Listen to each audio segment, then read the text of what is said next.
శ్రీ వాసవి కన్యకా పరమేశ్వరి అమ్మవారి దేవస్థానంలో దేవి శరన్నవరాత్రి మహోత్సవాలు ఎంతో వైభవంగా జరుగుతున్నాయి. ఉత్సవాల సందర్భంగా ఆదివారం శ్రీ వాసవి కన్యకా పరమేశ్వరి అమ్మవారు, శ్రీ గాయత్రీ దేవిగా, శ్రీ రాజరాజేశ్వరి అమ్మవారు, శ్రీ గజలక్ష్మీదేవిగా భక్తులకు దర్శనమిచ్చారు. స్థానిక బోస్ రోడ్లో వేయించేసి ఉన్న శ్రీ వాసవి కన్యకా పరమేశ్వరి అమ్మవారి దేవస్థానంలో దేవి శరన్నవరాత్రి మహోత్సవాలు భక్తి శ్రద్ధలతో జరుగుతున్నాయి. దేవస్థాన కమిటీ పాలక వర్గ ఆధ్వర్యంలో ఉత్సవాలు 4వ రోజైన ఆదివారం ఉదయం నుండి అమ్మవార్లకు విశేష అభిషేకాలు, పూజా కార్యక్రమాలు నిర్వహించారు. శ్రీ వాసవి కన్యకా పరమేశ్వరి దేవి, శ్రీ రాజరాజేశ్వరి అమ్మవారు, శ్రీ వింధ్యవాసిని అమ్మవార్లకు నవరాత్రి మహోత్సవాల్లో భాగంగా విశేష అలంకరణలు చేశారు.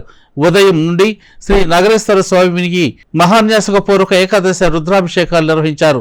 ఉత్సవాల్లో భాగంగా ఆదివారం శ్రీ వాసవి కన్యకా పరమేశ్వరి దేవి అమ్మవారు శ్రీ గాయత్రీ దేవి అలంకారంలోను, శ్రీ రాజరాజేశ్వరి అమ్మవారు శ్రీ గజలక్ష్మీదేవి అలంకారంలో భక్తులకు దర్శనమిచ్చారు.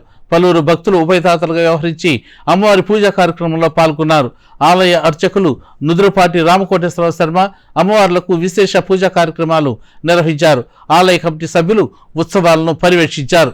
తెనాలి పట్టణం బోస్ రోడ్లో వేయించేసినటువంటి శ్రీ వాసవి కన్యకా పరమేశ్వరి అమ్మవారి దేవాలయంలో దేవీ శరన్నవరాత్రి మహోత్సవాల్లో భాగంగా ఈ రోజున 4వ రోజు శ్రీ వాసవి అమ్మవారు శ్రీ గాయత్రి అమ్మవారుగా, అలాగే రాజరాజేశ్వరి అమ్మవారు శ్రీ గజలక్ష్మి అలంకారంతో దర్శనమిస్తూ ఉన్నారు.